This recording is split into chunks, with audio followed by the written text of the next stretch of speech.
Welcome in, everyone. Dr. Hill and I are very glad that you're joining us today. We're very excited to share information with you on this important topic of EMFs and health. So without further ado, let's get started. I will say that this is a re-recording of the first few slides of the presentation as I neglected to hit the record button. So you'll see this stitched together with the rest of the presentation. A little bit about myself. My name is Shane Reilly. I am an EMRS, which is a title you probably have never heard of. You can see what it stands for there. And I received this training at the Building Biology Institute in Santa Fe. And believe it or not, there are many EMRSs across the country who have all dedicated their work to helping people identify and reduce electromagnetic field pollution in their everyday environments. I've been doing this since about 2016. And fun fact, in a former life, I was a firefighter paramedic with Clackamas County. The reasons why this is important to me and why I do this, two pictures there. The first on the left is my mother. And just a few years ago, she was diagnosed with and succumbed to an aggressive form of brain cancer called glioblastoma multiforme. And I believe this is directly related to her use of technology, specifically the way she would put the cell phone up to her ear, as well as sleeping with an iPad under her pillow. And the picture on the right is me back in the firefighting days, which is when I developed sensitivities and an understanding of EMF pollution. And due to the nature of EMF exposure in that environment, that industrial environment, I had to leave that career behind. An outline of today's topics. We'll start very basic with what are EMFs. We'll talk about their history, native and non-native, the different types that we see in the modern built environment. We'll go off on a bit of a rabbit trail with 5G, as that's a hot topic these days. We'll get into practical tips on reducing EMF pollution, and then a tremendous section from Dr. Hill on the medical side, and we'll wrap things up with Q&A. So, what are EMFs? The easiest way to think about these is as waves of energy moving throughout the universe. I like to take it one step further and visualize ripples on a pond, as you can see here on the screen. EMFs have three variables associated: wavelength, frequency, and amplitude. The wavelength would be the distance between two of the ripples on the pond. The frequency is the number of ripples that we see. The frequency is the number of ripples that we see in 1 second, and amplitude is how high and low, how tall and low the ripples are. And it's also important to consider native versus non-native. There are EMFs that have been here longer than we have been here on Earth, and then there are EMFs that we have added and really only done so in the last 130 years. So this is an important topic on this subject. And if we laid EMFs in the spectrum onto a page, it would look a lot like this. You may have seen something like this back in your physics classes. And this also is nice because it associates different man-made objects, appliances, devices with certain parts of the spectrum. Up until about 130 years ago, as I mentioned, this section that's highlighted in dotted black was really the primary amount of EMF that life was exposed to on Earth, and the visual light of the sun being the most prominent among that. A couple of other interesting points on this page with the wavelength and the frequency and the amplitude, like we talked about on the last slide. On the far left of this chart, your wavelength would be over 18,000 miles long for one wavelength, and more towards the middle in the microwave section, you'd be around 5 inches. And then as you move to the right, the wavelengths become infinitesimally smaller and smaller and smaller. And there's biological effects associated with the different size of a wavelength. Also at the bottom, the concept of ionizing versus non-ionizing will come into play during today's webinar. And ionizing essentially means that there's such a vibration or such an energy associated with that EMF that it has the power to knock electrons out of orbit in life forms that it interacts with. So it can be very damaging, very dangerous for health. And as we'll see, even to the other end of the spectrum in the non-ionizing category, EMFs also have biological effects. So let's talk about native versus non-native. And again, on this page, we're going to look at examples of the native EMFs. Many of these we're familiar with, some we might not be. The sun, of course, is the most powerful, prominent native EMF, and its light and dark cycle that produces what's known as the circadian rhythm inside of us. And different biological processes ensue depending on if the sun is up and where it is in the sky, or if it's down and not visible. Other native EMFs, you can see the inlay here of the magnetic field around the Earth and the magnetic poles of the Earth. Also, lightning, that's a common one. And then the Schumann resonance, which you may have heard just a little bit about. But this is a very powerful EMF. And I wanted to share a little anecdote about it. In the book, The Invisible Rainbow by Arthur Furstenberg, there is a very intriguing anecdote he mentions about a study done in Germany in the late 60s. And they built two rooms or two bunkers essentially underground, shielded them from light and sound. And one of the bunkers was shielded from EMFs. A little creepy, I know, but they got away with more back then. And to top it off, over the years, they had hundreds of subjects spend a month or more in these two different rooms, and they studied the timing and different biometrics of the people that were in there. And they found that in the room with access to EMFs, but no light, no sound, the subjects were still able to maintain a 24-hour circadian rhythm, and they slept, approximately 12 hours, and they saw rise and fall in hormones that you would expect from any other human with a good circadian rhythm. And it was only when they put subjects into the EMF shielded room and blocked the Schumann resonance that they began to see a breakdown in this, and they saw wild swings in the subject's sleeping time, anywhere from 12 to 60 hours at a time, as well as all of their other biological processes and biometrics were really messed up compared to those that had exposure to the Schumann resonance. So these native EMFs, the point I'm trying to make here is that life has developed under them, and they are powerful and for the most part, healthy signals for us to be in and around. Along those lines, many of you know this intuitively, but our bodies have an internal electrical system flowing around through it. You don't need to look no further than acupuncture chart here on the left, and Chinese medicine and Eastern medicine has known about this for a very long time. On the top right there, that's a tracing of electrical activity in the heart, or an EKG, which is quite common to have a doctor perform on you these days. And then down below, a chart from a book by Robert O. Becker called The Body Electric.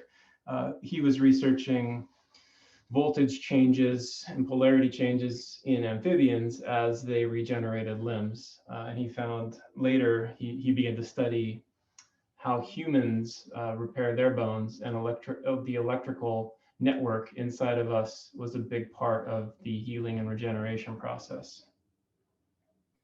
So I just put this up here.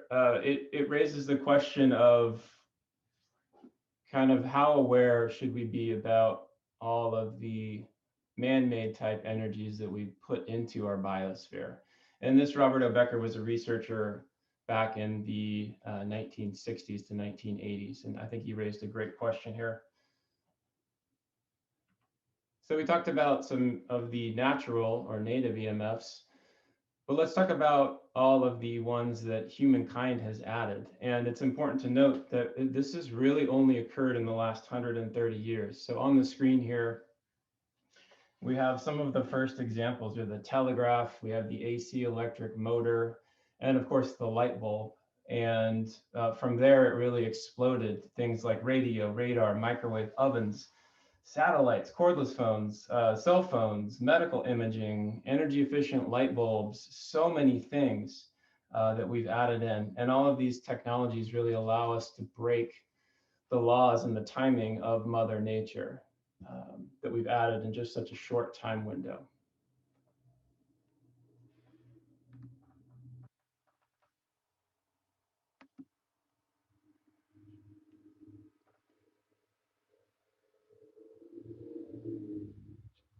Okay, sorry folks, trying to move ahead.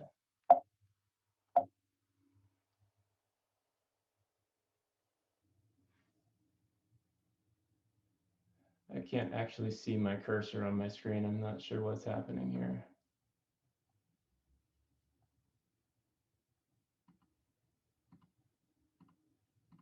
There we go. All right, just a quick visual break here. I know we're throwing a lot of information at you. Let's jump into how do we categorize these non-native EMFs? And it's probably best to put them into four types or four buckets, if you will. They're on your screen here: radio frequency, light, and then AC magnetic, AC electric. I'm going to break into each one of those, and we'll just talk a little bit more about them. So let's start with light. The first thing to note is that man-made lighting does not equal sunlight. There's a chart here on the right side of your screen that compares different light sources to the sun, and you can see just how different modern light bulbs are to sunlight. Primarily in that they have big spikes in the blue frequencies, which is a very specific message and signal to your body, and they have very low red, particularly the LED and the CFL type light bulbs. You can see with sunlight, we always have blue balanced by red. And again, light was really the key driver that all life on Earth developed under up until just 130 years ago or so. I wanted to put this slide up just to show you all of the different ways that we create alien spectrums or alien suns in our everyday lives. Light bulbs, windows, lighting on our devices like a refrigerator or a computer screen or a TV screen, even sunglasses can all block the natural EMF of the light, of the sunlight, and give us an alien spectrum. The other part of man-made light that's important to talk about is flicker. And I've got a little video here and we'll see if it plays. Nope. Okay. So this is the video that's not working for us, but the flicker effect, if you took a slow motion video with your phone of a fluorescent light, you would see that it pulses or flickers, sometimes up to 20,000 times a second. You can't visually perceive this, you have to slow it down, but your cells can pick up on it.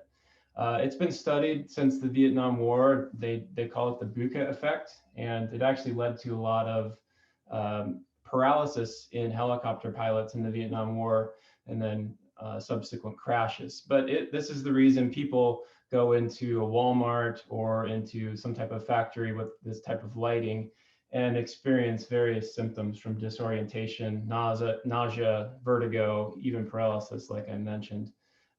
All types of LED or CFL bulbs do this to some extent. So I think it's important to pause for a second and just consider how much time you spend indoors under this type of lighting.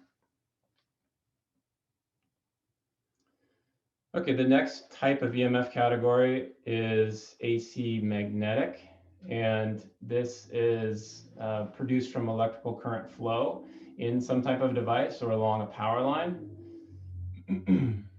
It is very resilient type of EMF pollution.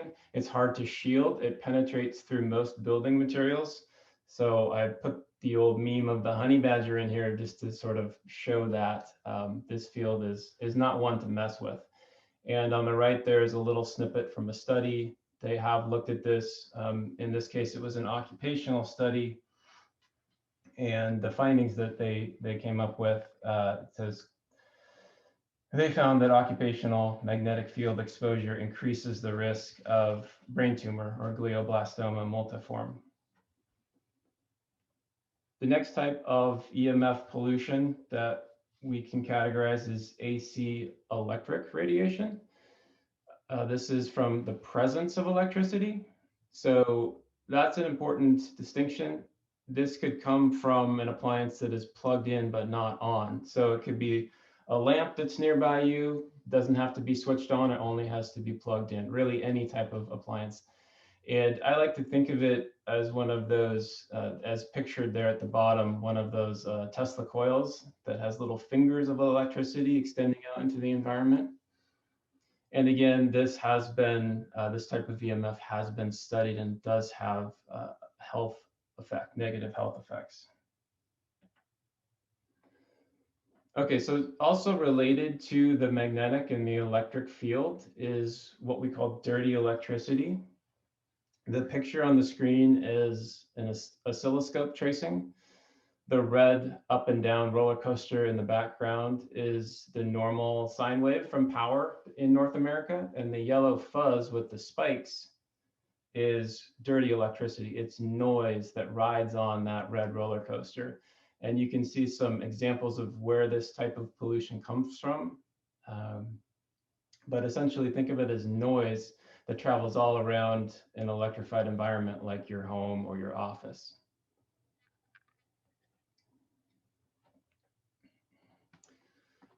The last kind of EMF pollution type that we should discuss is radio frequency. And this is all of the communicating or connected devices, those types of frequencies.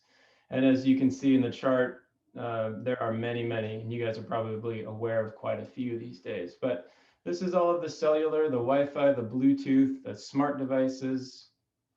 I found one study, one survey that said as of 2020, there were, on the average US household, 10 of these types of devices. And when I looked into what they had qualified as a device, there were actually quite a few that they left out. So I think the number is probably closer to 15 to 20 in the average home these days, all emitting this type of EMF pollution. So this is a bit sciencey, but essentially they put data on an EMF wave and then they send it out into the air. That's how radio frequency works, and it's called modulating the signal. And this modulation or pulsing happens hundreds of times each second. And I just wanted to demonstrate what that sounds like. I think it's impactful to understand what this sounds like, this pulsing. So right here, I'm going to hold up my RF meter. It has a sound signature on it from the signal that it gets. It's very quiet right now. Here's my cell phone, of course, it's in airplane mode, as you can see. And I'm going to turn it on.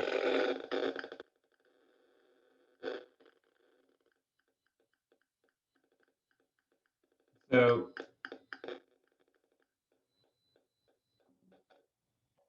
that sound signature, you can imagine that going on around you 24/7, depending on the environment you're in, really helps understand how that could be disruptive and inflammatory to your body and your cells.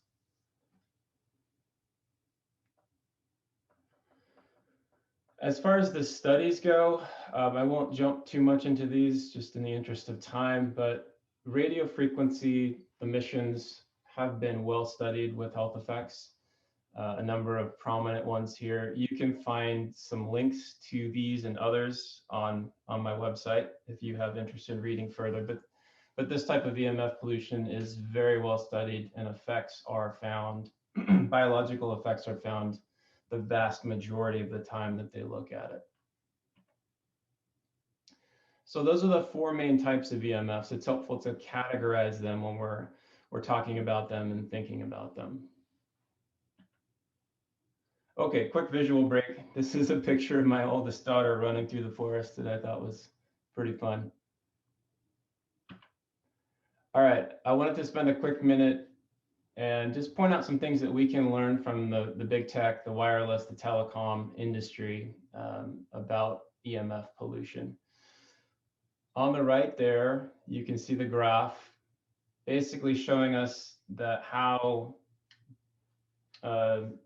dollars from industry have influenced scientific studies on the biological effects of these. You can see studies that were funded by industry vastly more often than not found no effect, whereas non-industry funded studies most of the time found some type of harmful effect from this EMF pollution.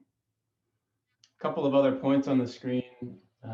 There's lots of anecdotes that have been floating around the internet for years on how Steve Jobs or Bill or Melinda Gates limited their children's use of their own devices, which I think is interesting. The top bullet point, many global insurers have put exclusions in their paperwork against RF, which is the radio frequency, so that if you own property and, for example, a cell tower is on it and you develop cancer or some disease some number of years later, the property owners are not liable for that. There's a movie called The Social Dilemma, which if you haven't seen, I really highly recommend. It's essentially a documentary from some very bright minds that used to work for Twitter, Facebook, YouTube, a lot of those types of companies, and are really sort of exposing some of the practices in the way that those platforms manipulate us and sell our data. And then I love to tell this one to people, we don't really get the paper printed out product manuals with our phones anymore, but if you find that online and look into it, it'll actually tell you flat out that you shouldn't have the phone closer than about 15 millimeters to your head when you're using it. Okay, let's talk about 5G real quick. I'd like to point out that there have been a number of generations of cell technology. They all go over some number of decades as they roll out and expand.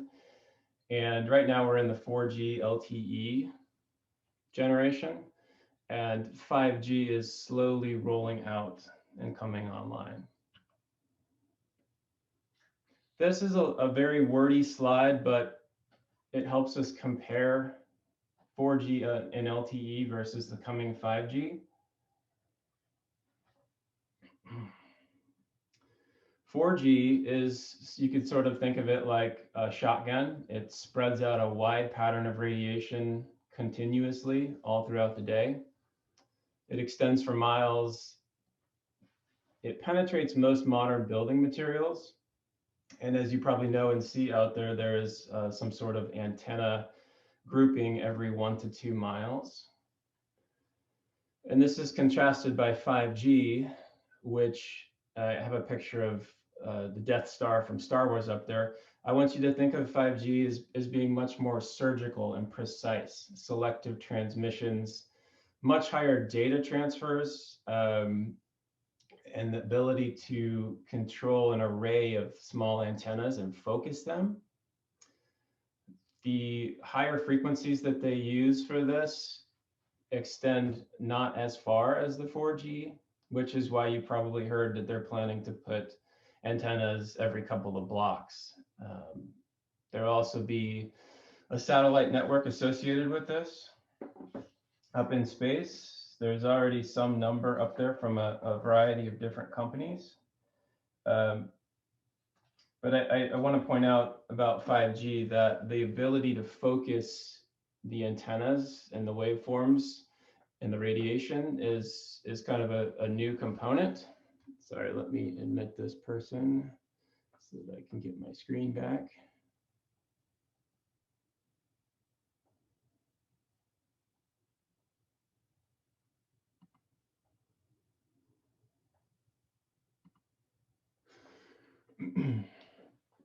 And the ability to focus these antennas, although each individual antenna has a very small power output when they focus them, according to Arthur Furstenberg in his book, The Invisible Rainbow, you can have an effective power on the surface of your skin of 30,000 watts or more, which is enough to cook an egg.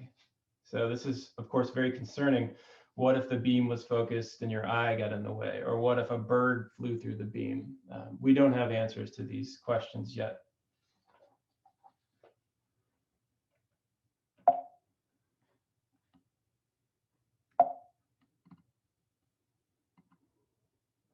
Okay. So 5G has a lot of reasons for us to be concerned, but as we saw in that early slide, it's very new. It's still rolling out, and there's a lot of marketing hype behind it. What we hear called 5G right now is really like a 4.1G. This is a quote from an industry analyst who I tune into every now and then. Very good information that he provides, and this is his opinion on the state of 5G. So, being that we're in a 4.1G quote unquote situation, we still have some time. And I would encourage you guys, when you're thinking about what to be done, let's not stick our heads in the sand. Let's not get over anxious, but let's think about getting involved. There's a number of URLs here on the screen and good organizations that you could become a part of to help resist and control the rollout of 5G. You can write to your representatives. Dollar voting is a big one. You can avoid buying 5G enabled products. And this will not only show the industry what consumers want, but it will protect you. Another important part of the 5G antennas is they don't transmit unless there's a 5G device like a phone or something inside your home. So if you don't have a 5G device inside your home, you won't have 5G radiation coming into your home.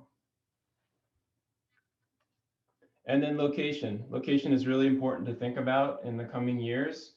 Population dense places like cities will get the full brunt of 5G before anybody else does. So considering where to live is a very important part of this. Okay, there's me doing some late winter paddleboarding in the cold.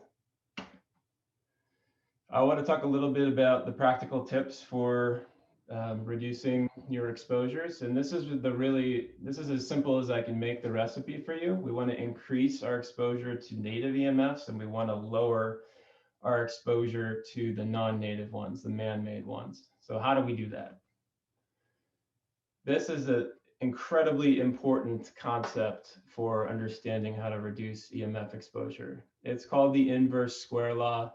You don't really need to understand that, but what it tells us is a small change in distance away from a source of EMF, could be a light bulb, could be a Wi-Fi router, leads to an exponential drop off in the intensity of that. So creating distance from yourself is always the first place to start when you're thinking of reducing your exposure to EMF, getting away from the source. Super key.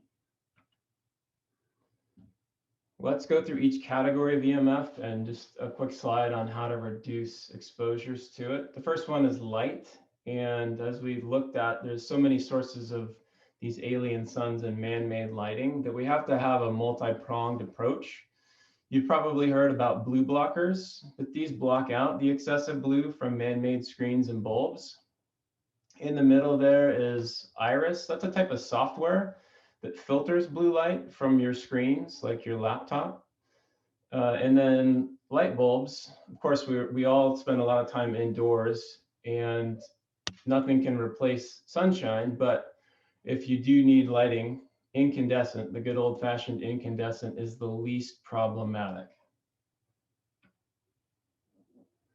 Okay, radio frequency, all the communication parts. I would encourage you all to take a quick RF inventory of your space. List all of the devices that connect or communicate wirelessly in some way, and really get a good idea of what's going on in your home. And then from there, some solutions. A good starting point, begin to turn your Wi-Fi off at night. And you can move on and increase that by adding in all of the communicating devices at night. And you can also reduce the number of those types of devices that you have, switch them out for non-communicating. But really the gold standard though at the bottom is to move to a non-Wi-Fi Ethernet-based system for all of your devices. There's additional information available on that on my website.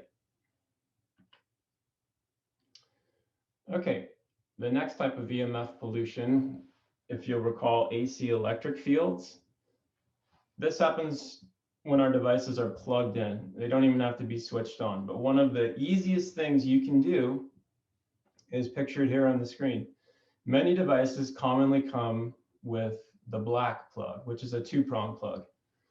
We want to switch out to a 3-prong plug, which adds grounding, which is essentially a way for these excessive electrical field energies to bleed off and to go away from you. A lot of times you can get an upgraded cord, the 3-prong cord for many of your appliances. And if you're handy, if you're into DIY stuff, you can switch out things like lamp cords with some of these 3-prong cords. But paying attention to what type of cords your devices have is a huge impact for electric fields. If you absolutely can't get a 3-prong on it, you want to keep the appliance 3 to 5 feet away from you. AC magnetic fields, that's a little more problematic for the everyday person to get rid of. So pictured on the screen are some techniques I use and some things that I look at as a building biologist when I'm doing a home inspection. And if you had questions about this specifically, I'd be happy to tackle those a little bit later. Okay, shielding. Shielding sometimes is a good option if you can't create distance or change the device out. There's many different types. I'll just hold a few up here, from wire mesh to fabric, industrial aluminum foil, even film for your windows. So there are good options out there. We can't make generalizations that they'll always be acceptable or always work for your situation, but we can use these with a little bit of investigation and further vetting. Okay, visual break. Here's a picture of my partner's cat and my red light panel, which the cat absolutely loves. So she's getting some red light therapy there. Okay, so we talked about how to reduce non-native EMF exposure. And remember, the other side of the equation, the other side of the coin is increasing our native EMF exposure. So here's a shot of me in the Willawas last summer, and I'm getting cold therapy, I'm getting full spectrum sunlight, and I'm grounding to the earth. So these are all excellent ways to increase native healthy EMF exposure. Now, for those of us here in the Pacific Northwest, this is a big one, but this yellow line, the 37th parallel or latitude, is the cutoff point for full spectrum sunlight year round. So for many months of the year in the winter, we do not have access to full spectrum sunlight here in the Pac Northwest. So we need to hack our environment a little bit. And this next slide talks about that. A couple of great ways to do this: cold bathing or ice bathing, and then adding light into your everyday home environment. Again, additional information is available on my website on how to pull these off in your life. But these are great hacks to do in your environment during the winter, particularly in the Pacific Northwest. Okay, wrapping up here, some action steps that you can take now. This would be a good one to take a picture of. There's some books here I'd highly recommend you use to educate yourself about EMFs and health. And then I would encourage you as well to interview your practitioners, talk to them about EMFs, see what their awareness level is. Try and find those that are aware of the interplay between EMF pollution and health. Getting data on your environment is very important. It's a starting point to know what's going on and what you might be able to do about that. You can hire someone like me to come in and inspect. You can get your own meters and take readings. And then from there, you really want to work on mitigating that man-made EMF pollution and increasing your exposure to the natural healthy EMFs. Okay, so that's it from me. We will get Dr. Hill in here. I'm going to stop sharing. And Dr. Hill, if you want to request screen share. Okay, so I'm gonna do share screen, I think. Okay, it says host disabled participant screen sharing, so maybe you can undisable that for me to do that.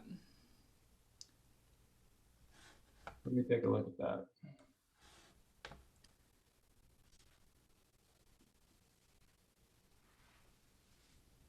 Okay, will you recheck that? Yeah, okay, great. Let's see here.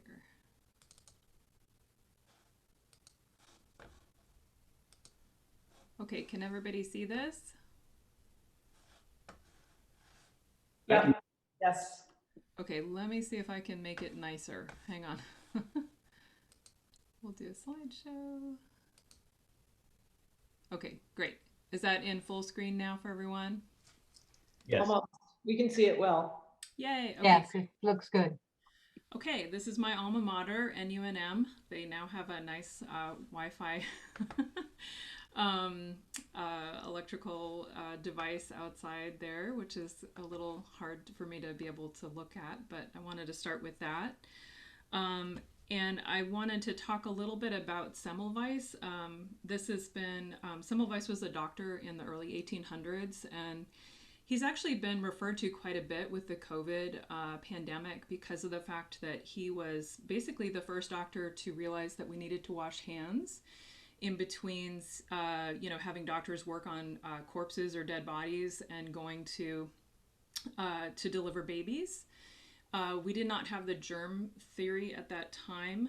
Nobody knew about what germs were, but he started realizing that the death rate of women delivering babies was very high with the doctors and not quite as elevated with midwives. And so he started kind of thinking about things. And even though this was a totally invisible thing, he figured out that if doctors would wash their hands in between doing dissections of dead bodies and delivering babies, they actually would drop um, mortality rates of their patients significantly. And so this is in some ways kind of the same thing that's going on right now. The problem with EMFs is we can't see them. And so a lot of people aren't really paying attention to them. And Semmelweis actually had this, the Semmelweis reflex named after him because we do have this tendency in our culture that if we can't see it and it hasn't been studied, or we don't or we're not even able to look at those studies or see those studies being out there, we kind of just basically to say that it's a myth or there's something wrong with it. And that's sort of what's happening right now with EMFs. There's just not enough information out there yet, and I know that's why Shane and I wanted to present this to you guys today, to just get as much information out there as possible. As a doctor, I'm obviously going to focus on sort of more of the physiological aspects of EMFs today in my talk. And let's start with it's electromagnetic hypersensitivity syndrome is what people are calling it. It's a multisystemic condition. That means it basically looks like a million other things. It looks like chronic infections. It looks like mold illness. It looks like fatigue and things that people can't really put their finger on. A lot of the patients who come to me, their doctors have done a ton of blood work on them and just said, "Well, you're fine," and walk out the door. And so it's really important as a provider to kind of ask a few more questions about what's going on in people's lives. I like to think about when I'm explaining what EMFs are to my patients. I also like to kind of refer to this screen with the ideas behind these different frequencies, and that it's all kind of on the same frequency level. And we're trying to say right now that somehow these the frequencies on the left are somehow aren't problematic, but they are, and there's been a lot of studies done on them, and it's just not being presented, unfortunately, by a lot of the FCC to the politicians to try to make some lasting change with trying to help people out with not being exposed to these frequencies all the time. So I also want to talk a little bit about the difference between thermal and non-thermal. So if you think about the frequencies on the right-hand side of the screen, so ultraviolet, X-ray, gamma ray, and even the visible light, right? Thermal means there's actually a heating effect to these frequencies. And we certainly know that from if we lay out in the sun, you know, we get a suntan, sometimes our skin burns. If we go, you know, a lot of us have known people who have had cancer and gone through radiation therapy. And a lot of times with that, if, you know, they've gotten too much radiation therapy, their skin will burn from that. And so that's kind of what the FCC is focusing on, is this thermal issue. And they're saying that the waves on the left don't have any problems because they don't have as high of a thermal effect in the body. But they do have all these other effects that have been well studied. So let me talk a little bit about that. And I also wanted to just point out that a lot of these things have been studied all over the world. You know, I mean, they're rolling out kind of 5G everywhere. And so it's not just like a couple of countries that are studying this. There's many experts all over the world who have been looking at this and trying to get this out to the their populations, like, hey, there's a lot of health effects that are coming up here. Okay, so what are the non-thermal effects? Well, first of all, thermal effects of radiation or the EMF field is basically with thermal effects, you have a breaking of protein bonds and you have a misfolding of proteins. So what that means is every time a cell is trying to reproduce itself, it actually has a highly increased risk of becoming an abnormal cell and possibly a cancerous cell because of that. So that is the thermal effects. So the non-thermal effects, the proposals right now and what many people feel like explains a lot of the health effects that we're seeing is that EMFs increase the opening of the calcium ion channels in every single cell. So I kind of look at this as like, you know, I lived in New York City, so when I was in my 20s, and of course, like, everybody goes to clubs, you know, and hangs out, and that's, you always have a bouncer in front of the doors, right? All of our cells have to have a very specific environment inside of them, and it can't let everybody in. So in New York City, the fire marshal, like, if too many people came in all at one time, it would, you know, it would be problematic. There's higher risk of issues. Same thing with our cells. We can't have too many different ions going back and forth in between the outside and the inside of the cell. And that's kind of what's happening with the calcium channel, is that it's basically like they tell the bouncer to go home, and so all these calcium ions go into the cell.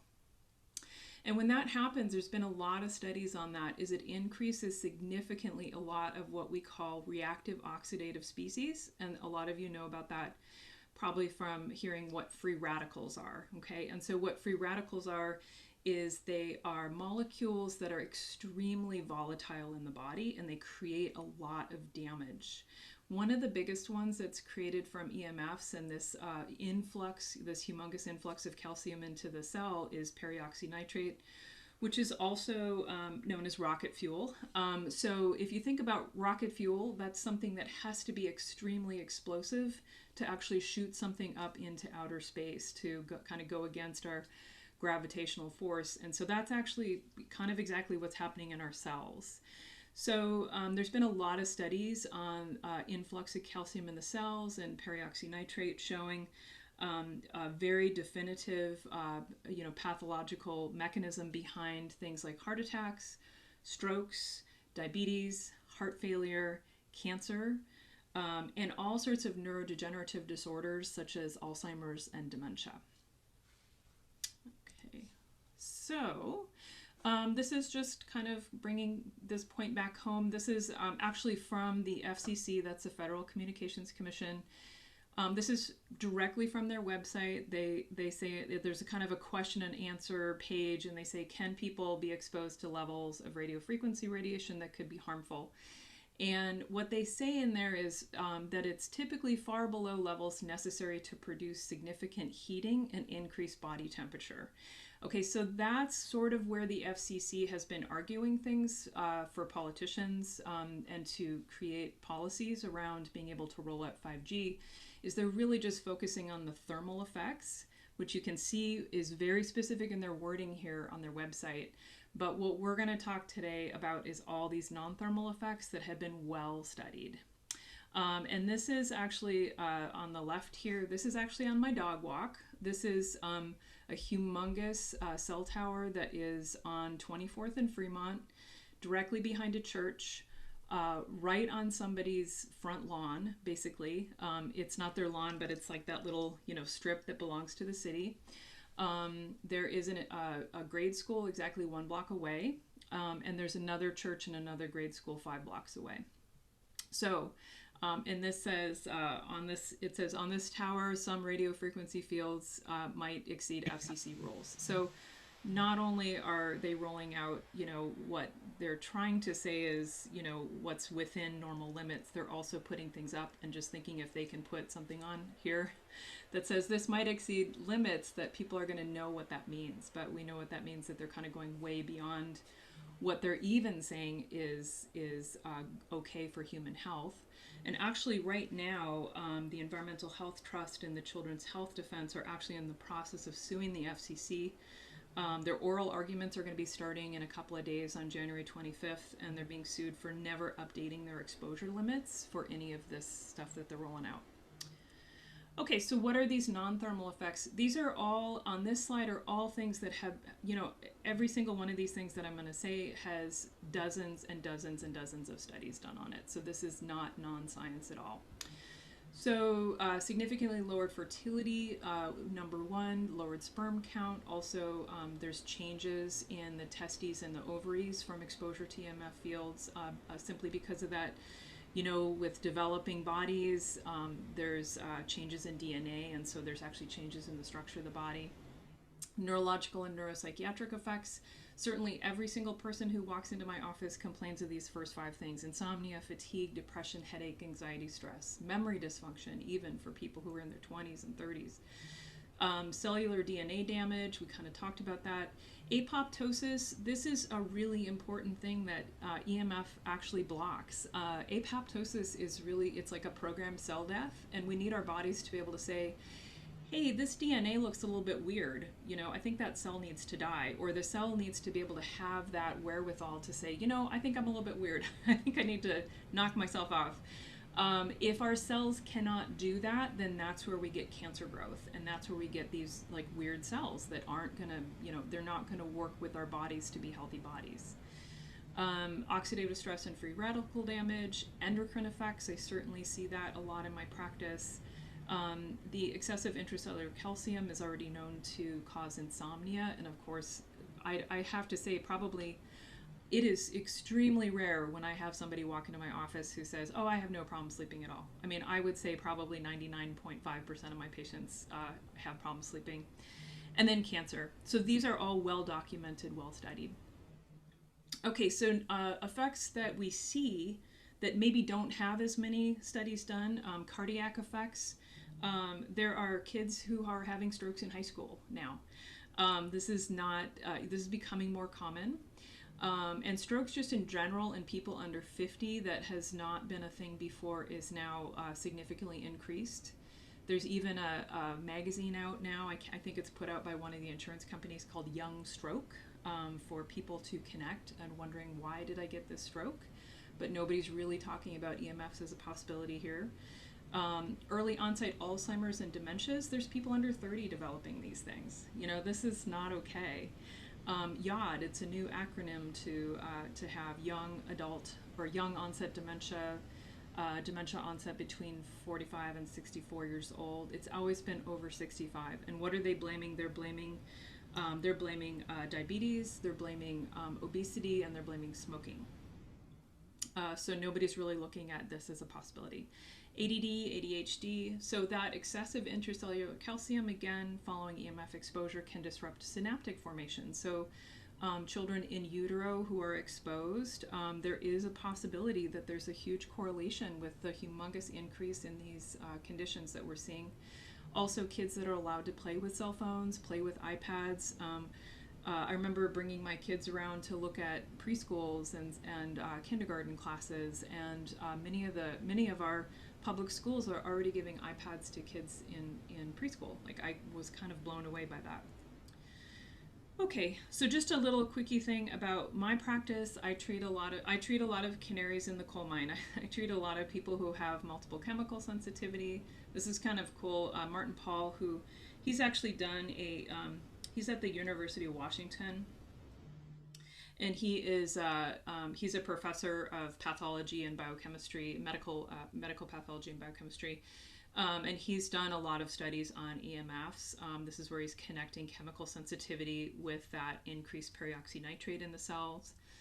I've been treating mold illness for a while. People have been coming in, and part of me kept thinking, God, why am I seeing so many people who have mold illness? Like, we have not had this amount of mold illness, in the last, 20 years, as long as I've been kind of out and seeing patients. And I thought, well, part of it must just be because I'm more aware of it, but I actually do really feel like it's increasing, and I've talked to a lot of other physicians who are treating this patient population, and they also feel like it's increasing as well. Dr. Klinghardt, who is one of my the doctors that I follow because he's super smart, he's a mold Lyme doctor up in Seattle and now also in Europe. And he talks about the many studies that they show that EMFs actually increase the growth of mold and yeast. So that could make sense why we might be having more issues in our buildings as well. I also treat a lot of patients that have mast cell activation syndrome. I was trying to find it, but I couldn't find it. There was this great picture, I think it was an electron microscope picture of people being exposed to EMFs, and you could actually literally see the mast cells lining up behind their skin. And so what mast cells are is they're like our second line of defense. They are these big cells that have a ton of histamines in them and white blood cells and everything that's going to fight stuff off. So it's sort of like that first line of the defense that's like, something's wrong, I got to get out there and like fight this thing off. But people who have mast cell activation syndrome, which is also increasing, I think probably due to this, it's not necessarily a genetic thing anymore. It used to just be a genetic thing. But what we're seeing is people who are reacting to everything. They're reacting to like all the foods that they're eating. They're having, high amounts of like hives. That's kind of what it looks like on the outside. But oftentimes these people become severely debilitated because they just can't be exposed to anything anymore. So I do think that EMFs probably have a, play in this as well, just because of those, the knowledge that we have about EMFs increasing mast cells. This is, cool picture. I don't have any cool pictures of me laying in the Wallowa Creek. I wish I had one of those, but this is a pretty picture, but it's also, I think, a little crazy in my mind. This is actually a long exposure Kirlian photography that an architecture student made. If you go to his website, you'll see a bunch of these. It looks really pretty, but if you think about sitting in the middle of that every day, I think your thought process, at least for mine, was like, oh, I would not want to be sitting in that all day long. Victoria Dunkley is a medical doctor who is a child psychiatrist.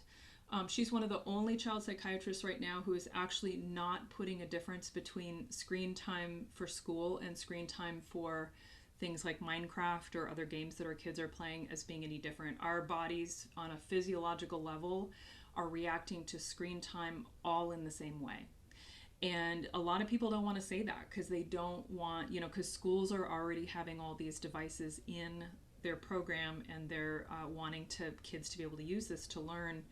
So she is she's pretty out there in terms of saying this, but it's important because it is quite true. Our body's not going to know the difference between Minecraft and math games on our iPads.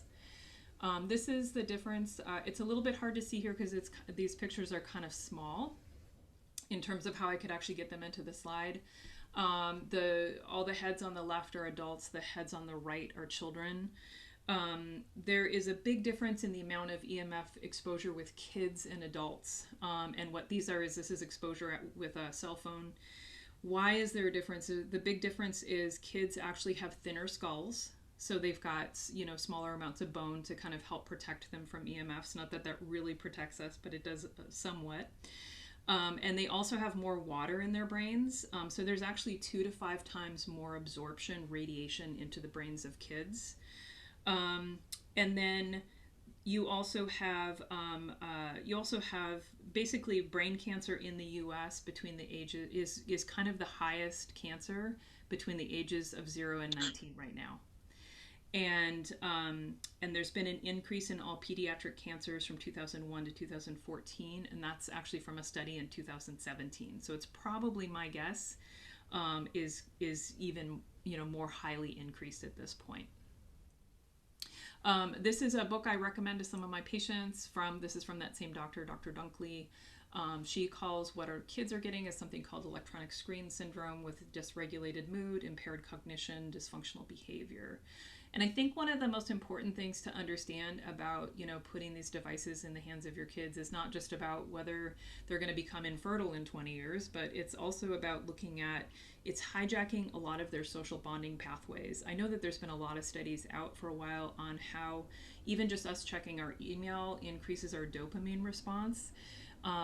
So it gives these kids this really quick, happy response to be on these screens, and it's easier for them to have that social bonding with these screens than it is with us as parents. So if there's anything to think about, I think that's really important. Okay. So EHS symptoms, that's the electromagnetic hypersensitivity syndrome that takes a really long time to say, so I'm just going to say EHS from here on out. There's so many symptoms that are very similar to a lot of different things and a lot of different things in my patient population.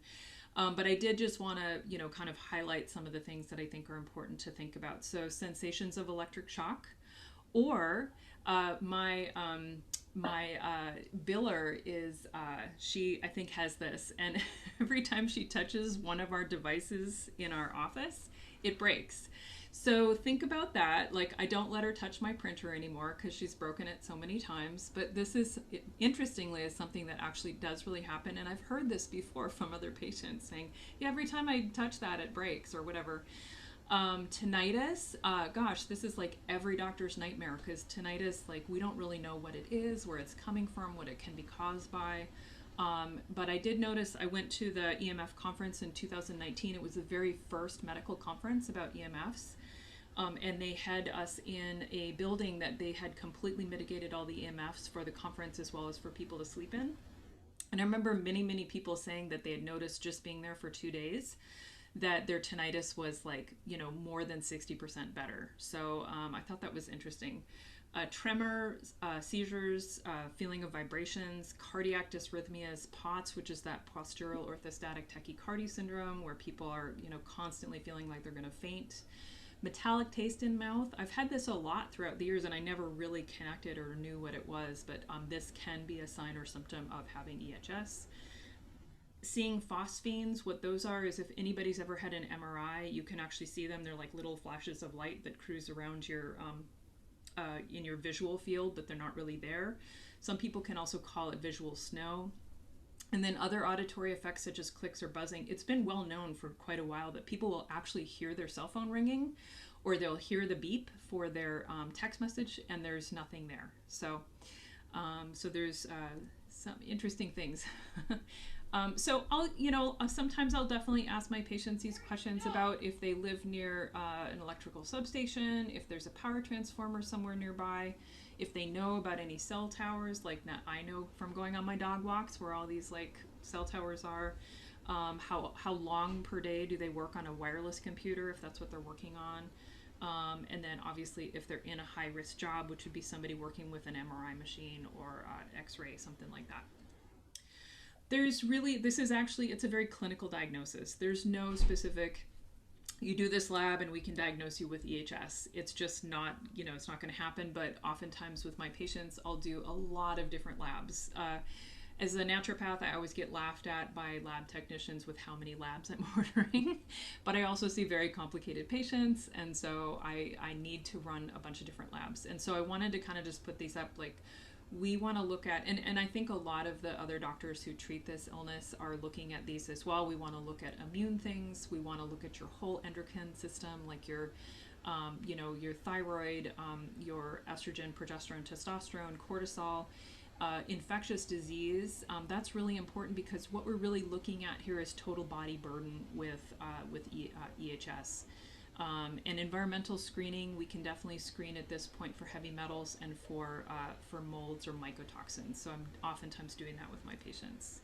So it's really a multifactorial approach. You know, a lot of doctors that I've heard, like kind of the old functional medicine doctors, you know, they'll kind of put a picture up of like a bucket, you know, and it's like your bucket is overflowing by the time you're getting EHS symptoms. And that really is true. So everything is going to matter, and you're going to have to work on getting rid of this stuff, getting it out of your body, detoxifying, and getting away from the EMFs.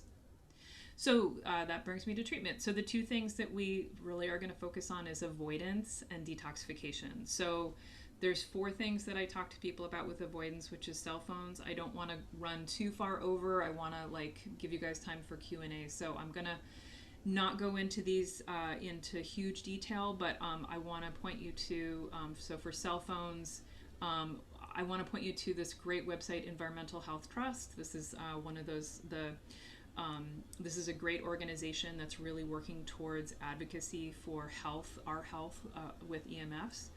And they have a lot of great information on their website. So oftentimes I'll just send people here because you can start looking at like how can you reduce your cell phone radiation. And of course, because we all have our cell phones, that's really one of the biggest places where we're getting irradiated every day. I usually have people tell people to make sure to not, you know, speak if there's a low signal, or, you know, go to a place where there's a higher signal, because there's going to be an increase in Wi-Fi radiation as the phone is trying to find a signal to bounce off of. And I usually also try to tell them to use like air headphones, which are basically just like little tubes rather than like, you know, sending EMF electricity into your brain. Home office electronics. I ask all the time about where's your router? Are you, you know, making sure people are not sleeping with their cell phone on in their room at night, or if they do need to use it, to put it onto airplane mode. So turning off your router at night, there's a great EMF kill switch that you can use, which is actually a way to just really easily turn off your router at night with just a push of a button. Again, Environmental Health Trust has a great handout on this. Smart meter and appliances. You know, everybody's appliances are going to break down. Like this last year, my husband and I had to buy our new refrigerator and a new washer dryer. And we walked in and everybody's like, I want to, you know, here's our smart stuff. And I was like, I want your dumb stuff. So a lot of times it's, you know, it's hard because you notice that it's harder and harder to buy things that are not a smart appliance. So you really have to bug people and be that really annoying customer that's going to ask them too many questions that they're not really going to know the answer for, because they don't ever get asked these questions. But you have to make sure that if you're buying a smart whatever, that it can be turned off and it's not going to automatically turn on. So do what you can, call the company, be that really annoying customer that's going to bug everybody, just so they can get you out of there. And then avoid using dish network, and as Shane had talked about, switching out all of your CFL bulbs, you know, getting to back to the old light bulbs, which unfortunately are getting harder and harder to find. These are some good resources for Portland for switching back your smart meter. They do not make it an inexpensive process. They took it out for free, but then they make you pay to get these things back, and you still have to pay a little bit more every month. I'm happy to make this available to anybody who's interested. This is actually this is on my handout that I give to all my patients if we think that the smart meter is a big issue for them. And it is for a lot of patients, especially since they started, you know, replacing smart meters, I think about 3 years ago in the Portland, Oregon area.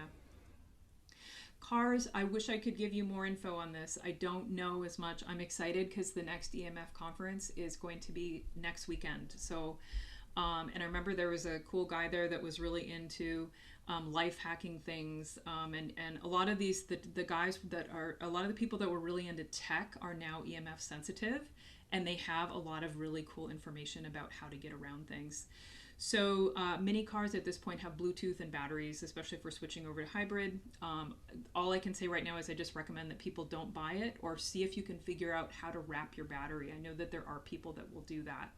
But again, it's not like out there in a lot of the general public. You kind of have to get onto people's like life hacking websites to find that info. The non-tinfoil guide to EMFs. This is a great book. I recommend this to a lot of patients. He breaks things down really, really easily so that you can just take one thing at a time. This is a lot of information. It's a lot of things to think about changing in your life all at once. So I highly recommend this book. And then I also, like Shane, I recommend that probably everybody at this point should have some kind of meter in their house. This is a really simple one. There's a lot of meters on Amazon. I don't recommend. I really want to make sure that people are getting good meters. And Safe Living Technologies is a company up in Canada, and I really trust their products. They've been around for a long time. And this Safe and Sound meter is really easy to use. And it's only like $140.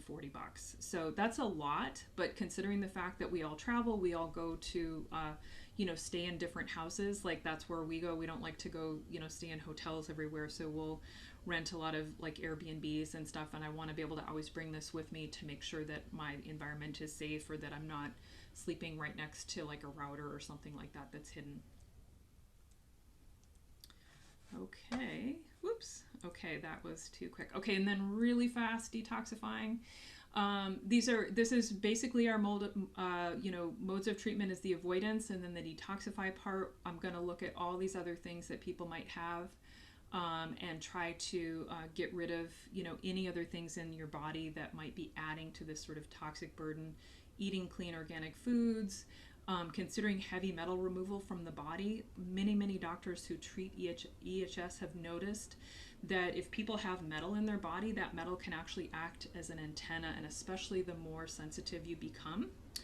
So, sometimes I'll recommend women get their IUDs out if they have a copper IUD, or, I just say plan for the future to get all of the mercury, removed from your mouth, the metal amalgams.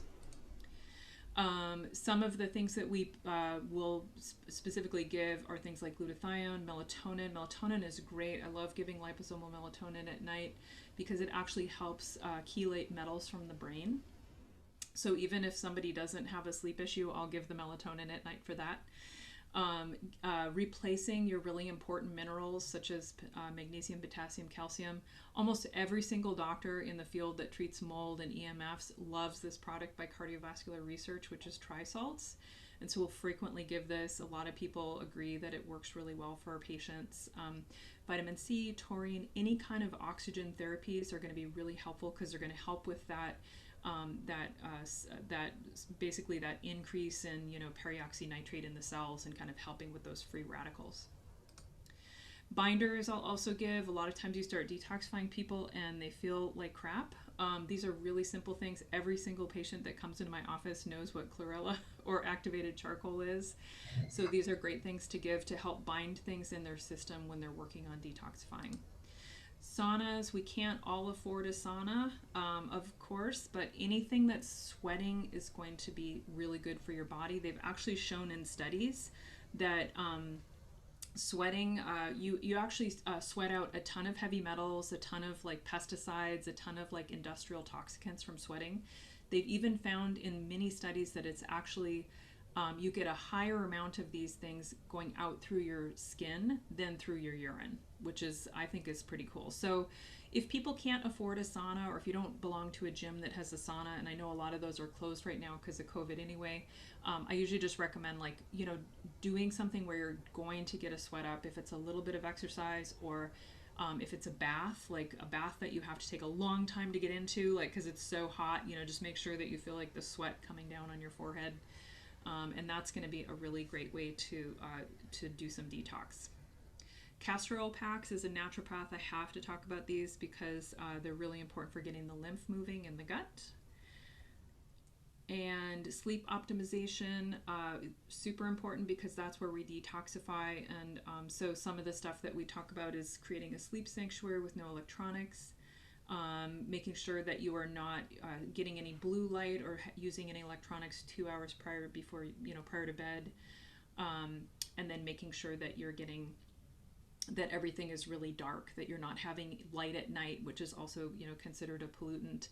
Faraday cages can be helpful if you're in a high EMF environment. I don't have a lot of patients take me up on that because they are really expensive. I think they're like almost $2,000. You can get those through that Safe Living Technologies place. So I try to do as many things as we can without spending a ton of money before, going for a full-on Faraday cage. These are some good resources. Happy to share these too. I won't spend more time on that. And then just really lastly, if you guys get the chance, this is an article written by an ER doctor named Scott Eberly, and he realized that he had EHS. And I think that there's a big piece of this to me that speaks to the social justice piece around things, right? So he, says in this article, he said he realized that he's, white, upper class, privileged, he has money, he can change jobs, he can move out of the environment that he was in, he can do, he can spend the money to do this, but not everybody can do that, and right now everybody is being inundated with EMFs and they can't always change their jobs or their living situations. So to me, there's a big political piece of this as well that is not helping all the people that are really being affected by this. And that's it. I know that was quick. Okay. That was great. Thanks, Ann. Yeah. Okay, let's jump into the chat questions. I'm just going down the list here. Caitlin asks, can you contrast incandescent light bulbs to other kinds of light bulbs? Do incandescents not flicker? Yeah, that's a great question. Like I said, man-made light is not the same as sunlight. And really the best of the worst, so to speak, is the incandescent. It primarily emits visible towards the red or heat end of the spectrum, and red light by itself and infrared is actually quite therapeutic, quite helpful. So incandescents don't really have a lot of blue coming out of them, which is problematic for the LED and the CFL. And then do incandescents not flicker? All types of lighting that operate off the AC, which is pretty standard, electrical signal, do flicker. Incandescents just flicker much, much, much less than an LED or a CFL. Those LEDs and CFLs are energy efficient, and one of the ways they do that is to flicker, turn on and off very quickly, so they're actually using less power. So I hope that answers your question. Let's see. Stephen sent me a message. Do the newest LED can lights flicker at the highest frequency? There's a variety of flicker rates across LED bulbs, and I'm not, maybe you could unmute and clarify your question here, but there's really a variety, and it's very high generally on LED bulbs and flicker. We had just looked online and it seemed like the new bulbless LED can lights have very short, fast waves, and that's what can make that high-pitched sonic sound. Yeah, you might have to do a little research online. The best way is to take a slow motion video. Like I said, of course, that's not always easy before you purchase when you're making that decision. So, is that something you have in your toolbox when you do home visits? Yeah, I would generally just use, there are some specific devices that count optical flicker. I just use my phone in a slow motion type video if I'm trying to illustrate the point to a client. There's also something called the light bee, like BEE, that you can hold up to. I can't remember how much it is, but you can hold it up to a light bulb. So that's something you could bring with you to the store, or like hold up against the bulbs that you have in your house and see. I'm just gonna see if I can find it here, but go on. I'll see if I can find it and get you that info and put it in the chat. Yeah, that's great. Yeah, also on these new light bulbs, they are pretty bad polluters for dirty electricity as well. That's one thing to keep an eye on too, in considering the type of lighting you use. But let's move on here. Brian asks, would love to hear about some of your favorite shielding products for personal use. Examples, clothing, body clips, bands. Yeah, I generally try to make the environment so that I don't need to have a bunch of shielding products around. You know, I've eliminated wireless in my home and have made some other choices for very low electric and magnetic EMF pollution.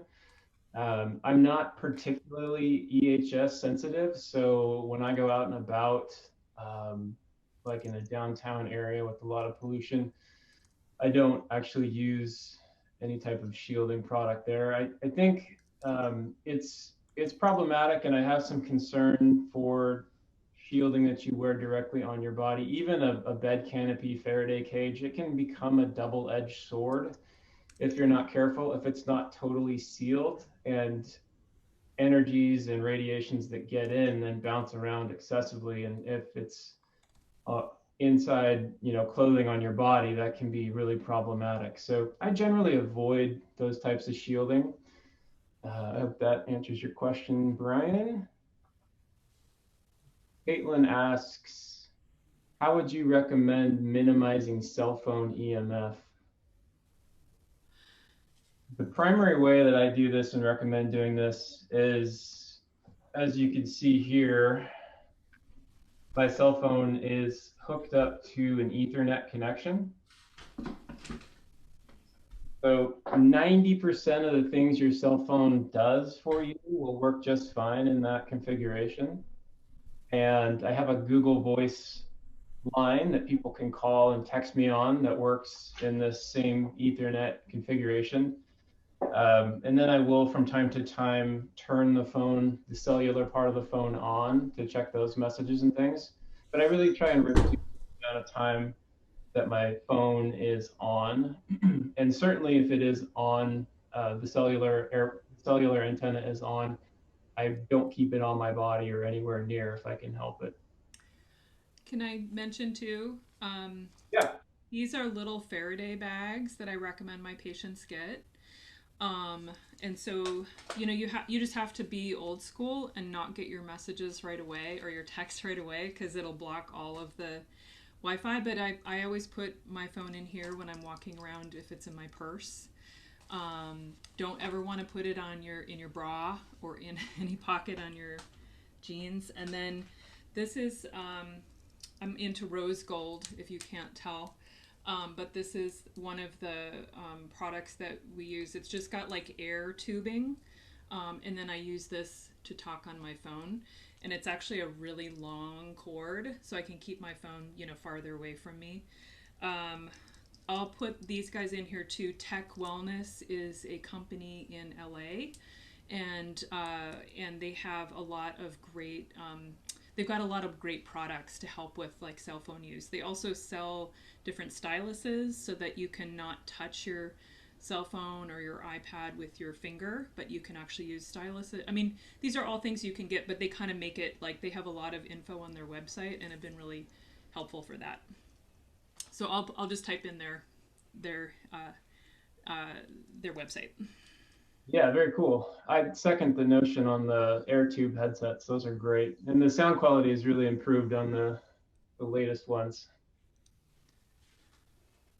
Okay, Brian asks, does using a power strip help ground EMFs from two-pronged plugs? So the first thing we want to make sure is that your ground system in a plug in your wall is active, and you can check that with a simple socket tester. It costs you a couple dollars from Home Depot.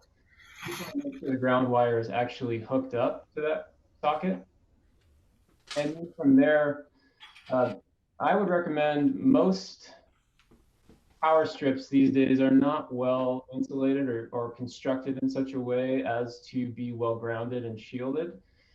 If you go to I'll put that in the chat here in a second. You can get a specially engineered power strip. They are a little more expensive, but they work really well in bleeding off electrical field energy. That said, the protection that you get from that really only extends to the point where you're plugging your appliance in. So if it's a two-prong plug going into a shielded power strip, the whole run of your cord to your, whatever it is, your phone or your blender, that length of cord is still going to be emitting excessive electrical field out into the environment. Okay, Caitlin asks, do bed canopies that are currently on the market sufficiently protect from 5G? I will look that up. I believe the canopies that are used by Safe Living Technology, which is Swiss Shield brand, those do get up into, and what we're specifically concerned about here is the millimeter wave, the really high band 5G that will be coming, which is going to be 20 gigahertz and up. So any reputable bed canopy fabric product, you're going to want to look at their specifications and see what the protection is up into and beyond 20 gigahertz. But the ones that are on the market today, and I'm specifically thinking of the Swiss Shield, that will protect you up to about 12 gigahertz, and that will cover most of what 5G is right now.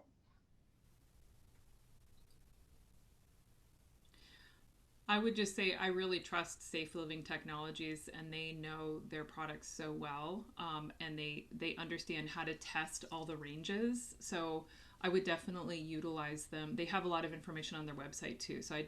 I've called them up before to ask them all sorts of different questions. I know that the guy, I can't remember who his name is, but he's a total nerd about EMFs. So I'm sure they would be happy to answer that too, to let you know. But I do think that the Swiss Shield is supposed to be effective against 5G. So yeah, Rob and Brian up there are great. And yeah, as 5G stands today, it will protect you and probably beyond, but check the specs and you can always call them and ask questions too, like Ann said. Catherine asked, I use the Go Light Blue Energy Light to address SAD, seasonal affective disorder in the winter. Is this the wrong tactic given that the light is blue? Yeah, I actually have a lot of concern with those types of lights in that they generally are just very bright and very high in blue wavelengths, and that's really different from sunlight. So I would encourage you to actually, and it is hard around the Pacific Northwest, but I would really encourage you to get outside at first light and see whatever light and sunrise is available to you. That's a really good way to entrain your circadian rhythm and to assist with that. One of the things too, when Shane came to speak to our clinic a long time ago, and he was talking about red light, I always had this very intuitive hit, like for winter, that actually looking at firelight, which is really high in red light, was going to be really probably quite good for people who had seasonal affective disorder. And then when I learned about light from him, I was like, oh yeah, that makes sense.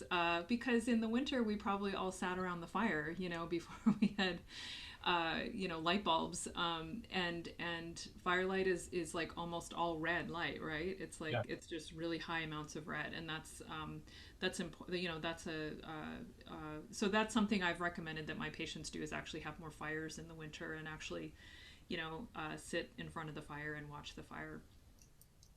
Yeah, absolutely. And one of the things I touched on towards the end of mine, this would be a good replacement for a SAD light, but this is a red therapy light. It's very strong, and it's in red light frequencies and infrared. This is a great thing. I have this on when I'm indoors to really supplement the type of light that I get, to add in and make up some of that. This is from a company called EMR Tech. Highly recommended. So check that out as a possible replacement to any type of SAD light. Yeah. Okay. Heather Murray asks, I have 5-year-old twins and would like to live within 30 miles from downtown Portland. Can you speak of any areas with lower EMFs to move to or the least amount of towers? Maybe buy 2 or 3 acres in a wooded area. Also, low EMF schools. Yeah, it's a great question. Um, One place I would have you check out is called antennasearch.com. You can plug in most any address in North America, and it will print out, it will show you the cell towers that are within 2 miles of that location. So you can use that to inform a decision if you're looking to relocate. Um, Beyond that, there's not really a specific area, but the further that you can get from a population center or not being in between two population centers can be really beneficial. Living out in the woods, as you're alluding to here, that can be good for a number of reasons, but Doug firs and the evergreens and the other type of trees that we have around here in the Pac Northwest do provide shielding from RF waves. So I would find that balance. If I was looking for a place, I would want some trees around me, not so much that it blocked out sunlight, but enough that I could get a little shielding from it. Low EMF schools. I'm aware of the Waldorf in Milwaukee as having gone through some EMF mitigation, so they could be a good place to start. I would say too, my kids went through Montessori, and most of the Montessori schools, handwriting is really important, and they don't tend to introduce tech until if they have a middle school, till like the middle or upper school. So Yeah, it's kind of an interview process with the school and as you're vetting them, but I know for sure the Waldorf Milwaukee has done some specific work on this front. Okay, Melody Martin says, how about electric cars? We have two. So cars are, there's more and more, even in non-electric cars, there's so much tech in them these days: lane departure, adaptive cruise control, Bluetooth, cellular. So I really recommend people get as old a car as they can handle, something back 8, 10 years old. It's going to be lower tech. And as Dr. Hill alluded to, you want to go into the settings and see if you can and turn some of these things off. As far as electric cars specifically, I've tested some Teslas and a couple of others. And as far as the battery packs and the emissions from those, they've actually, what I've seen, done a pretty good job of shielding that area of the car. What a lot of people don't realize is even non-electric cars, if you have steel belted tires, depending on where the battery is and the lines that run to that, like for example, BMWs all have the battery in the back for weight distribution. That can really spread the field out and the exposure out. Even sitting close to the tires, of course, which most places in the car are, can expose you to higher magnetic fields. So I just sort of make the blanket statement that you want to try and get an older car if at all possible. And I would probably avoid electric as it relates to EMF exposures, particularly if you are sensitive.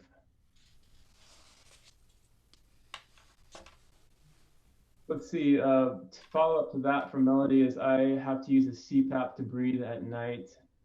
How to ameliorate for that? Yeah, I've come across this quite often. And one of the most impactful things that I do in my work is to create a sleeping sanctuary.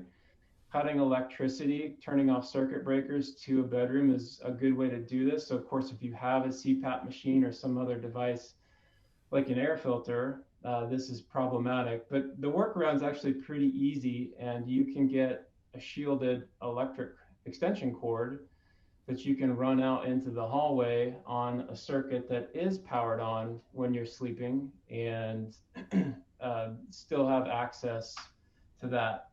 One other note about devices like that in the bedroom at night: lots of times they have some sort of screen on them or some sort of light coming out of them when they're on and operating. So you don't want that in your bedroom. It's going to disturb and suppress your melatonin release. So you want to find ways to cover those up, electrical tape, or there's other ways to do it. But keep that in mind as well. Some of the newer CPAPs also have, I know that they have like Bluetooth, I think, to send information. And so what I've been having patients do is to just request to get one of the older models. I don't know if you can still, I mean, I'm sure you can because I know the insurance companies don't want to pay for new stuff that's more expensive. But I've had a few patients do that. So, Yeah, that's a great point too. Okay, let's see. Caitlin asks, can you compare the benefits of an infrared sauna to a traditional steam sauna for detoxing? yeah, I love this is my favorite question. Any sweating is good. I know that there's lots of people trying to sell different saunas, and there may be some benefits to the infrared sauna, but in terms of all the studies, I think most of them have been done just on traditional, like either dry or wet, like Swedish or Russian saunas, and those are the studies that show that you get a significant detoxification. So I just say any way you can sweat. You don't need to spend a ton of money on the fanciest, most expensive sauna.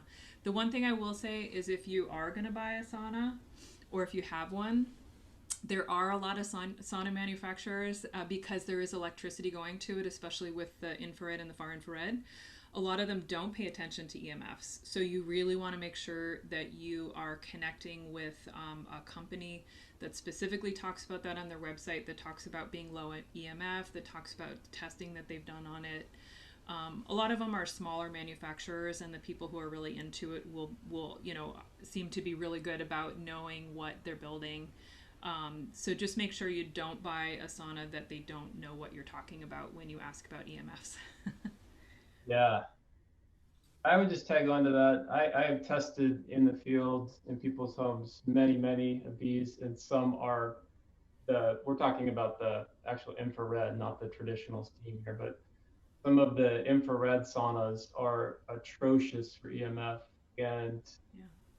I would recommend, I've tested Radiant Health Solutions, and those are definitely verified as being low EMF.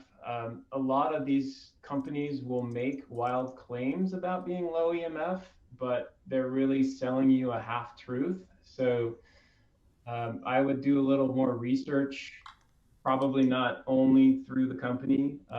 You can reach out to me. I've got some data on some different ones, but Radiant Health Solutions, I have verified as being low EMF. Okay, moving on down the line here.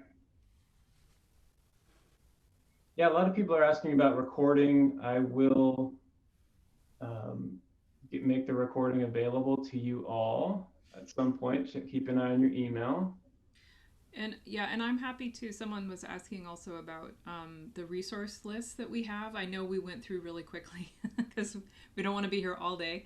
I'm happy to if you want to email me directly, I'm happy to share that with you with that slide or that resource list. So just let me know.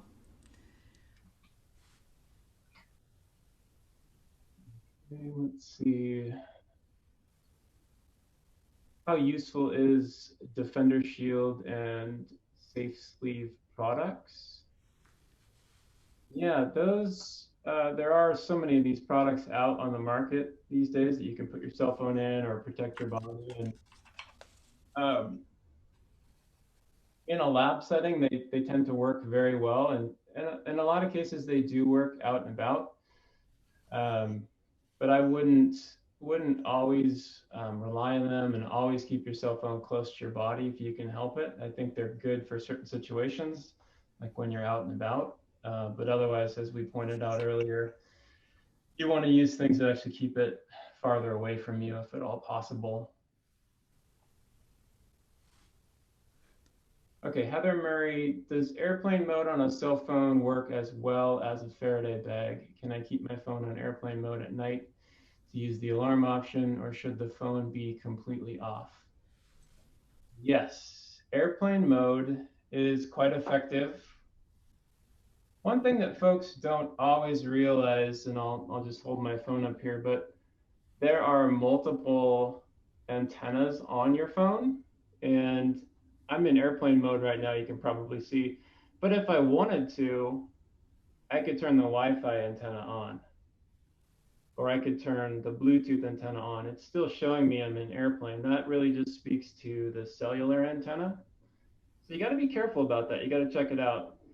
And even if sometimes you can configure this so this icon, at least on an iPhone, will show white. It just means it's not connected to anything, but it's still transmitting. So true airplane mode is this right here, where you have a slash through the two lower antennas, and then you have the airplane icon lit up. Shane, it's Caitlin. I have a question to ask on top of that. I'm wondering if airplane mode disables location services. I think there's some speculation on if that's happening. I can't speak to that right now. I'm not sure. Okay, just curious. Thanks. Caitlin, I Yeah. will say, I don't know if you guys, it certainly is going to be a long conference. Shane and I are going to be at that EMF conference next weekend. But that's where, at least when I was there in 2019, half of the room was patients and half the room was doctors. And there were all these, like I said, these like kind of ex-tech guys that have figured out how to life hack around these things. I was totally overwhelmed with that information. I was just like, whoa, I didn't even realize that this was going on. So kind of understanding more about, how to like wrap your batteries and understand about the cell phone and what, all the different modes, that it might be, if you're interested, it might be a good idea to do that conference, because I think they're going to have some of those similar people there, to speak to some of those issues. There's so much information. It's hard to know all of it and what it all means. But yeah. I was super impressed with the people that were there in 2019. Like, I was like, wow, this is a whole different world. Can you tell me, you've mentioned the conference a couple times or made reference to it, but can you maybe share that in the resources, or I just don't know which conference you're referencing. Yeah, I'll find it. It's and Thank they you. actually have I think I just got an email. So it's a virtual conference, of course, because of Corona. But I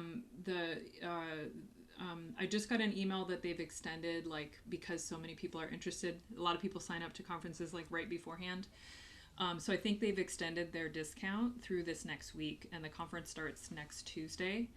So I'll go ahead and find it and I'll put it in there. But if you don't need like CEUs or anything, I think it's pretty reasonable. Like, I think it was like $150 for the 3 days or 4 days or whatever it is. So Okay, thank you. Thanks. Yeah, I'm looking forward to tuning into that. There'll be a lot of great info. On Heather's question about airplane mode, I've tested. I think it's okay to have it on airplane mode in your room for an alarm clock type purpose. I think there are some other aspects of this, as far as, when is the phone listening to us? What's it doing with that information? Things like that are of concern. So probably the gold standard here would be to get some type of battery powered, low light intensity red light alarm clock to really be gold standard on this. Let's see, scrolling down here.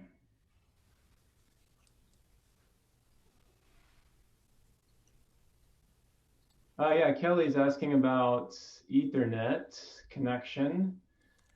That's when I've been meaning to put out a more of a detailed blog on my website. But Kelly, this is an adapter from Belkin that an Ethernet cable goes into, and of course it works with Lightning.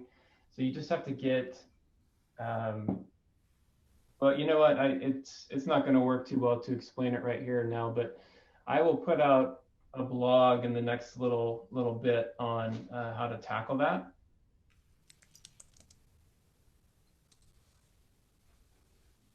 So yeah, I think we've come down to the end of it. Let's see. Oh, Brian just put one in. What is the red light app you are using for your phone? Yeah, there's a couple that I like. Iris I mentioned earlier, but they don't use that for phones. So it's cool to see that the phone manufacturers are actually getting behind this a little bit. But you can go to, on an iPhone, you can go to your display and you see your night shift. So you can get in there. I just leave it on all the time, as over to the right with as little blue as possible. But it does that for you. The other thing you can do, you can create a shortcut which totally reds out your phone, which is great for nighttime. That's a little bit more complex to get to, but Brian, if you wanted to send me an email, I could put that information over to you. That'd be awesome. Thank you so much. Yeah, of course. Okay, well, I think we're kind of down to the end here. Kizzy says, I have Flux on your computer. Yeah, Flux, that definitely cuts blue. One thing to think about there is it doesn't address flicker from the screen, which Iris does. So I would look into that because that's a very important part of the light equation as well. So yeah, I used to use Flux in the past until Iris became available. So anyways, I just wanted to say my thanks to all of you and for tuning in, and Dr. Hill as well for coming alongside on this and sharing your knowledge and expertise. And like I said at the top, it'll probably be a short survey request at the end of this. I'd really value any feedback you guys have on what was good, what you'd like to know more about, so that I can continue to explore getting the message out through webinars or blogs or other ways that are good for all of you. So with that, Dr. Hill, any last words from you? I think just there was one question I think from Kizzy about Defender Shield, and that I don't know if we got to. And I just wanted to mention, like, anything like you know, the whole issue with EMFs is the wavelengths curve around things, which is why you can't just like put something in front of it and it's going to block it. So I think some of the problem with that technology is it's not like really encapsulating it. So you're still going to probably be getting it, at least from my understanding of how EMFs are working, you still may be getting some radiation from like the shields that people put between like their computer and on their lap, or things like that. I don't know if you have anything to speak to that, but I think there's a lot of products out there and they're not always necessarily the best products for really getting to the heart of how this technology is working. Yeah, there are a lot of products. Many of them do some good. They also create other issues and concerns like you're talking about. And I just tell people, you know, that shouldn't be your primary response, your primary mitigation tactic. Inverse square law is huge here, guys. Creating distance, safe distance, even just, you know, a couple of inches to a few feet can make a huge difference. So just make sure that's kind of your starting point, and then think about some of these shielding type products. Yeah. And if you're ever in doubt, if you ever have questions, feel free to email either of us, and we'll be happy to try and help you tackle it. Shane and Dr. Hill, I don't know if you're open to this. It's more of a comment than a question, but I discovered a product that I'm pretty sensitive. And I discovered a product that I wear as a pendant, and it's considered more of a harmonizer than a blocker. And it was actually tested by a naturopath who was trained in autonomic response testing under Dr. Klinghardt. Yeah. Who Dr. Hill mentioned and I really respect, and he was really impressed at how it actually was effectively helping me to mitigate the effect of EMF on my body. So I don't know if you want me to share that or not. And you know, I don't, I know this is your presentation, not mine, but I found it helpful for me. Yeah, And if you I get pretty bad symptoms. I get really bad reflux from EMF. So I can tell that my reflux is a lot less when I'm wearing the pendant, which actually happens to fall right over that sphincter between my stomach and the esophagus. So anyway, I found it really helpful. Yeah, thank you. If you want to, just type it in, and then I know somebody was just asking, is it black tourmaline? So if you Oh, want to look that up, that's great. sure. I'll Yeah, type it in. thank you. Okay. Yep. Okay, great. Well, we'll let Caitlin put that in. If there's no other questions. Well, thanks a lot for spending your Saturday morning with us. It was fun to get this talk together. I know Shane and I both were sharing that we had a good time kind of pulling our information together. So it was fun to talk to you guys today. Absolutely. Okay, and there's Caitlin's got her comment in there if anybody wants to check out that URL.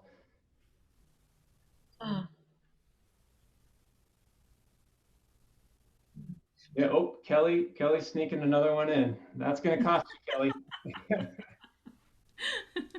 Yeah, I guess that, maybe we don't get too deep into the weeds here, but that did just veer us off the trail just a little bit. But harmonizing products, so these are kind of an ecosystem of products that produce like a standing wave, or it's kind of like think of it as like a force field, I guess.